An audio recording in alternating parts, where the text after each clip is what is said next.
Equation of continuity.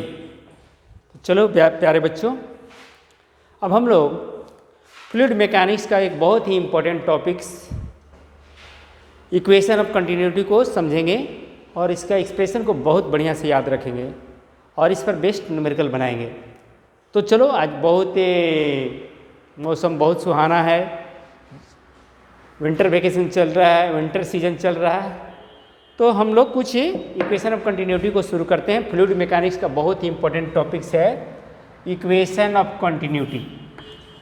Equation of continuity, equation of continuity में क्या पढ़ेंगे हम, उसको ध्यान देके समझते हैं। अब क्या है ना, हॉरिजॉन्टली कोई पाइप हो, इस तरह का वेरिंग क्रॉस सेक्शन एरिया, कहीं इसका एरिया क्रॉस सेक्शन बड़ा हो, कहीं कम हो, तो क्या है ना, तो हमको शो करना है, इसमें क्या शो करना है, इक्वेशन ऑफ कंटिन्यूटी हमको क्या देता है वो हम यहाँ पर सीखेंगे। अब मान लीजिए कोई हॉरिजॉन्टल पाइप है जिसकी cross section area different level पर, डिफरेंट पॉइंट पर अलग अलग है। यहाँ पर की एरिया ऑफ क्रॉस सेक्शन की A1 मान लिया, यहाँ पर का A2 मान लिया, यहाँ पर का A3 मान लिया। यहाँ पर लिक्विड जो फ्लो कर रहा है इसकी वेलोसिटी V1, यहाँ पर वेलोसिटी को V2 और यहाँ पर वेलोसिटी को V3 मान लिया। तो देखेंगे क्वांटिटी ऑफ फ्लूइड जो फ्लो कर रहा है वो पर सेकेंड तीनों पॉइंट का हम कंपेयर करेंगे। तो हम कैसा फ्लूइड लिए हैं, कैसा फ्लूइड लिए हैं हम, आइडियल फ्लूइड। और किस तरह का फ्लो है, तो ये स्ट्रीम लाइन फ्लो है, एसटीडी फ्लो है। कैसा फ्लो है, एसटीडी फ्लो है। ये जंक्शन है जो आइडियल फ्लूइड है, एसटीडी फ्लो है। तो एसटीडी फ्लो क्या होता है, एसटीडी फ्लो क्या होता है, तो एसटीडी फ्लो वह फ्लो होता है, एसटीडी फ्लो में हम जानते हैं, इसमें आइडियल फ्लूइड की पहले बात कर लेते हैं। आइडियल फ्लूइड में क्या, नॉन विस्कस लिक्विड होता है, फ्रिक्शन जीरो होता है, इनकम्प्रेसिबल फ्लूइड होता है। एसटीडी फ्लो की में तो है जे एक पाथ दूसरे पाथ को क्रॉस नहीं करेगा, हर पॉइंट पर वेलोसिटी, जितने भी पार्टिकल एक पॉइंट से जाएंगे, किसी एक पॉइंट की बात हम जब करें, उस पॉइंट से जितने भी पार्टिकल पास करेंगे उसकी वेलोसिटी कांस्टेंट रहेगा, तो इसको एसटीडी फ्लो कहते हैं। अब इस कंडीशंस में हम इक्वेशन ऑफ कंटिन्यूटी निकालते हैं। अब मान लीजिए पाइप और आगे से भी आ रहा होगा, ये पाइप आगे और भी जाएगा, बीच में कोई सिंक नहीं है, there is no sink in middle part. In middle part में कोई सिंक नहीं है, माने कोई स्टॉक नहीं हो रहा है, पानी जितना लिक्विड फ्लूइड आता है उतना फ्लूइड ऐसे ऐसे करके निकल जाता है, यहाँ स्टोर नहीं होता है। तो एंटरिंग एट ए, तो volume of liquid, volume of liquid entering कहाँ पर, एंटरिंग एट ए, इसको ए मान लिया, इसको बी मान लिया, इसको सी मान लिया। वॉल्यूम ऑफ लिक्विड एंटरिंग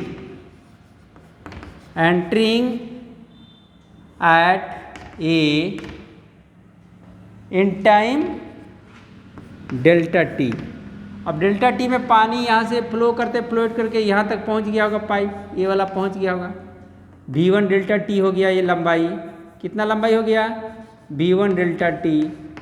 इसकी वॉल्यूम निकालेंगे तो एरिया ऑफ क्रॉस सेक्शन इतना दूर के लिए हम मानते हैं कि पाइप इतना दूर यूनिफॉर्म है, माने हर जगह एरिया ऑफ क्रॉस सेक्शन बराबर है। तो यहाँ से फ्लो करते करते यहाँ पहुँच गया, तो लिक्विड यहाँ से यहाँ तक पहुँच गया, तो इतना वॉल्यूम ऑफ क्वांटिटी लिक्विड इसमें जमा हो गया। तो इसका वॉल्यूम क्या होगा, area of cross section into length. Area of cross section A1 माना, लेंथ क्या मान लिया, V1 डेल्टा टी, तो वॉल्यूम हो गया। यदि मास की बात करें, mass of the fluid, mass of the fluid entering at A in time delta T. तो इसमें डेंसिटी से गुना हो जाएगा, मल्टीप्लाई हो जाएगा, A1 B1 डेल्टा टी रो 1। उसी तरह से B पे ही क्या है, लिक्विड इतना दूर फैल जाएगा, इतना दूर चला गया, तो B पर भी उसी तरह से निकालेंगे मास ऑफ द फ्लूइड। तो इसको मिटाता हूँ और B की बात करता हूँ। तो एट पॉइंट B, तो B में उसी तरह से होगा mass of the fluid at B कितना होगा, A2 B2 डेल्टा टी रो।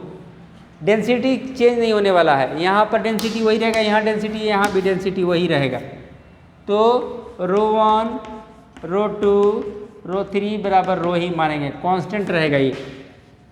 क्या कि कैसा फ्लूइड लिए हैं, कैसा फ्लूइड लिए हैं, तो इनकम्प्रेसिबल फ्लूइड लिए हैं। उसी तरह से एट पॉइंट बी की बात हुआ, एट पॉइंट सी की बात करेंगे तो क्या होगा, A3 B3 डेल्टा टी रो। अब क्या है ना, लिक्विड जहाँ यहाँ से जितना क्रॉस करेगा उतना टाइम में यहाँ से क्रॉस करेगा, यहाँ से क्रॉस करेगा, क्योंकि कंटिन्यूअस फ्लो कर रहा है और बीच में कोई उसके जगह जमा होने की जगह नहीं है, कहीं स्टॉक नहीं हो रहा है। तो जितना यहाँ से निकलेगा यहाँ से उतना पास करेगा, उतना यहाँ से, इसी तरह से फ्लो करते रहेगा। तो ये बात आ गई। अब इसको मिटा देता हूँ और आगे इसको कंपेयर करता हूँ। तीनों मास में क्या डेंसिटी बराबर है, तो वॉल्यूम के भी कंपैरिजन कर सकते हो। एनसीईआरटी में वॉल्यूम की बात किया है, हम मास की बात करेंगे तो कोई दिक्कत नहीं है। अब क्या है ना, ए पर जो मास है उसके MA, तो क्या है A1 B1 डेल्टा टी रो, और MB क्या हो गया, A2 B2 डेल्टा टी रो हो गया। MCC की मास कितना एंटरिंग किया, A3 B3 डेल्टा टी रो जगह हर जगह बराबर रहेगा। तो मास तो हमारा कांस्टेंट रहेगा, क्योंकि बीच में चाहे वॉल्यूम ही कांस्टेंट मानिए, तो मास कांस्टेंट रहेगा। तो A1 B1 रो डेल्टा टी बराबर, ये आपको तीनों मास बराबर करना है। यहाँ पर MA बराबर MB बराबर MC। A पर जितना मास एंटर करेगा B से उतना ही क्रॉस करेगा, C से उतना ही क्रॉस करेगा। तो हमारा क्या आ जाएगा, A2 B2 रो डेल्टा टी, यहाँ क्या आ जाएगा, A3 B3 रो डेल्टा टी। तो आप देखोगे रो डेल्टा टी कैंसिल हो गया, तो A1 B1 A2 B2 और A3 B3, ये क्या है, वॉल्यूम ऑफ फ्लूइड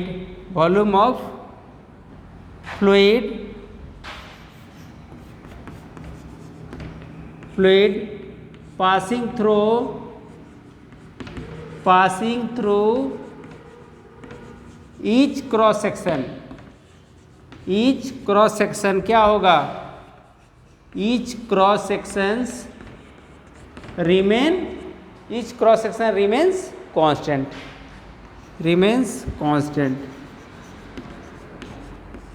कांस्टेंट हो जाएगा। अब ये क्या बताता है, ये बताता है कि A और B कांस्टेंट रहेगा, यानी product of area of cross section velocity constant रहेगा। अब कहने का मतलब हुआ, एक नदी गहरी है, पानी फ्लो कर रहा है इतना मीटर गहरा, इतना, ये 10 मीटर गहरा है, और एक नदी है जो 5 मीटर गहरा है। तो एरिया ऑफ क्रॉस, इसका डायमीटर कितना हो गया, 10 मीटर, इसका डायमीटर कितना हुआ, 5 मीटर। तो ये हो गया वेलोसिटी V1, ये वेलोसिटी हो गया V2।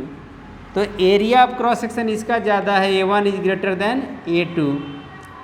तो क्या होगा, V2 is greater than V1, कहे कि हमको A और V क्या है, कांस्टेंट है, तो एरिया ऑफ क्रॉस सेक्शन बड़ा है तो वेलोसिटी कम हो जाएगा, और वेलोसिटी कम है यानी उसका एरिया ऑफ क्रॉस सेक्शन ज़्यादा है तो बराबर हो गया। तो इस तरह से इक्वेशन ऑफ कंटिन्यूटी के द्वारा हम volume flowing through a pipe with varying cross section remains constant, mass भी कांस्टेंट है, वॉल्यूम भी कांस्टेंट है। तो जिसको लेके चलिए दोनों बात सत्य है, सही है, दोनों से क्वेश्चन बनेगा। अब क्या है ना, ये बताता है ये पर सेकंड कितना फ्लूइड क्रॉस करता है। अब एक न्यूमेरिकल लिखिए, एक पाइप का